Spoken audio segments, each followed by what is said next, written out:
मोहम्मद कातिब कुरान की ज़िंदगी के करीने, आसिफ फ़र्रुखी की चीज़ें और लोग, शबनम रोमानी की हाइड पार्क और ज़हीर कुरैशी की समंदर बीती।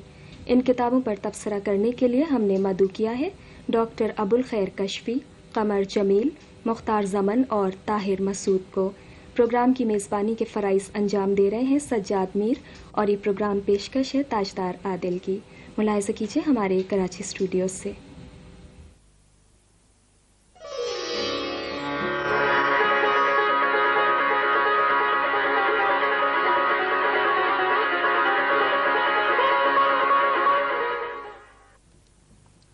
अल्लाह बख्शे मौलाना अयूब देहलवी फरमाया करते थे कि किताब तो सिर्फ एक है, किताबुल्लाह, बाकी सब किताबियां।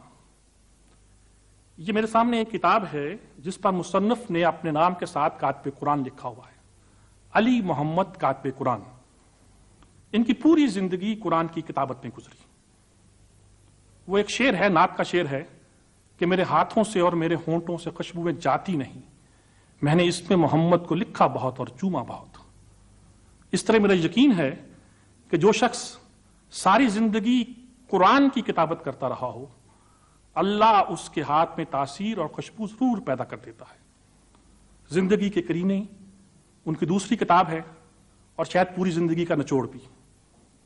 इस पर गुफ्तगू के लिए जिस शख्सियत को हमने जहमत दी है वो अदब के उस्ताद हैं, हमारे दीन, हमारी तहजीब और हमारे निज़ाम अखलाकियात के बहुत अच्छे पारक और शारे भी हैं, जनाब डॉक्टर अबुल खैर कशफी साहब। बिस्मिल्लाहिर्रहमानिर्रहीम। ख़वातीन व हज़रात, आज जिस किताब पर मुझे गुफ्तगू करनी है उसका नाम है ज़िंदगी के करीने, और ये तालीफ है अली मोहम्मद साहब, जिन्होंने अपने नाम के साथ लिखा है कातिब कुरान। तो ये हवाला और उनका नाम, इन दोनों से मिलकर किताब के मिजाज का आपको कुछ अंदाजा हो सकता है। ये उनकी दूसरी तालीफ है। कुछ ज़ाती शराफत, कुछ कुरान हकीम से निस्बत कि उन्होंने ये तक लिखा है कि मुशीर तालीफ सफ़िया परवीन। तो बाज़ लोग ऐसे होते हैं जो किसी के एक सतर भी लेते हैं तो उसका एतराफ़ करते हैं। ये किताब, नाम इसका बहुत वाज़ेह है, ज़िंदगी के करीने, और इसमें बड़े अहम मौज़ूआत हैं। कुरान हकीम की रोशनी में उन्होंने ज़िंदगी को देखा और दिखाया है। मसलन इसमें है इल्म और मुअल्लिम, बिस्मिल्लाह की बरकतें और शान नुज़ूल, सुकून आशना ज़िंदगी। और ये उन्वान खुद बड़ी जाज़बियत रखता है क्योंकि आज आदमी सुकून की तलाश में है। बच्चों की तरबियत, दुआ की फजीलत, ज़ुबान की खासियत, अखलाक की अहमियत और ऐसी दूसरे मज़ामीन इसमें।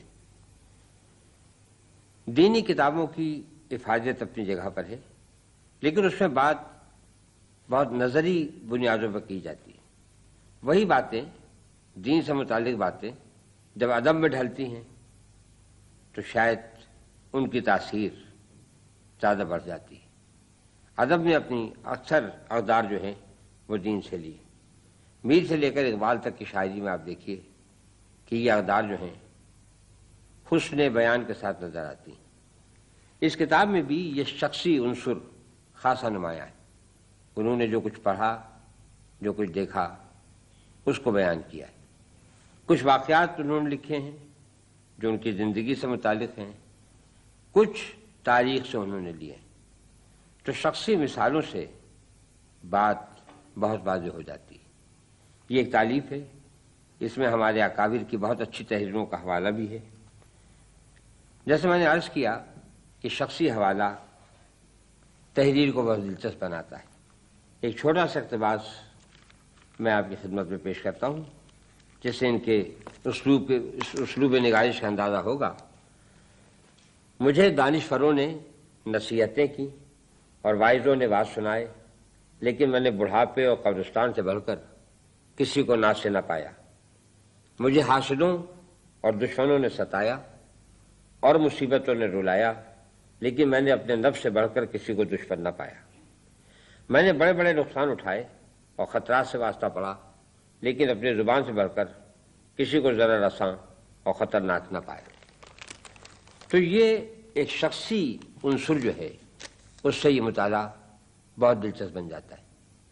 موضوعات آپ نے ملاحظہ کی، مثلا زبان کی خاصیت، اس میں ایک چھوٹا سا، اس میں حوالے بھی ہیں، واقعات بھی ہیں۔ ایک چھوٹا سا حوالہ حضرت امام غزالی کا پایا کہ زبان کے بارے میں، کہ زبان کی اہمیت کیا ہے، میں بھی شاید آپ کی خدمت میں سے پیش کروں۔ تو زندگی کے قرینے دراصل وہ ہیں جس سے آدمی کی زندگی میں اعتدال پیدا ہو، اور زندگی کتنے ہی پہلو رکھتی ہے، اسی لیے اسی آدمی کی زندگی میں اعتدال نظر آئے گا جو ان تمام پہلوؤں کا احاطہ کر سکتا۔ مثلا زبان کی اہمیت تو دیکھیے کہ ہم پر بہت سی مصیبتیں زبان کی وجہ سے آتی ہیں۔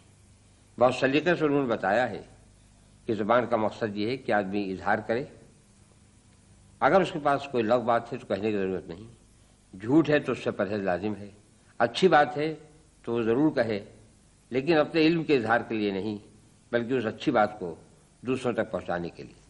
تو میں نے اس کتاب میں اعتدال بھی پایا ہے، توازن پایا ہے۔ ایک آدمی نے زندگی کو جیسے سمجھا قرآن حکیم کی مدد سے ویسے پیش کر دیا، اور قرآن میرا خیال ہے کہ ہر قدم پر ان کا رہنما رہا ہے۔ سفر ناموں کی روایت اردو میں بہت